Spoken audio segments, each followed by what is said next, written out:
Verilənlərə görə şair Nizami Gəncəvinin həyat yoldaşı Afaq xanım bu kənddə doğulub.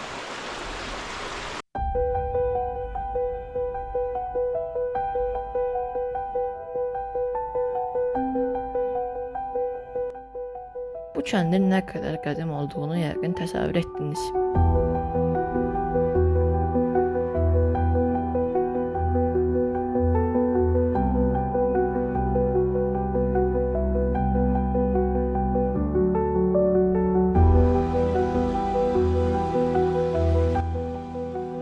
Qafqaz Albaniyasının ən qədim məbədlərindən hesab olunan Qom məbədinin maketi deyilinə görə İngiltərədə London muzeyində saxlanılır.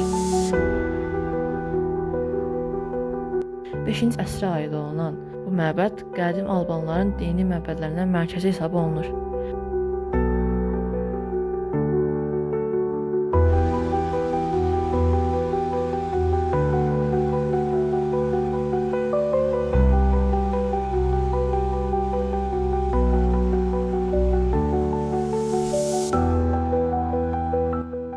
Bu günbəzli Alban məbədi qədim Bizans memarlığındakı bazilika tipində inşa olunduğu üçün elmi ədəbiyyata o Qum bazilikası adlandırılır.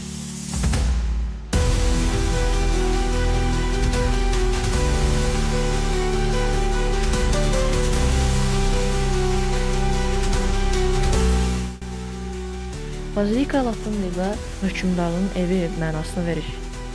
Əvvəllər 4 mərtəbədən ibarət olan məbəd zaman keçdikcə dağılıb. İndi onun yalnız 2 mərtəbəsi qalır.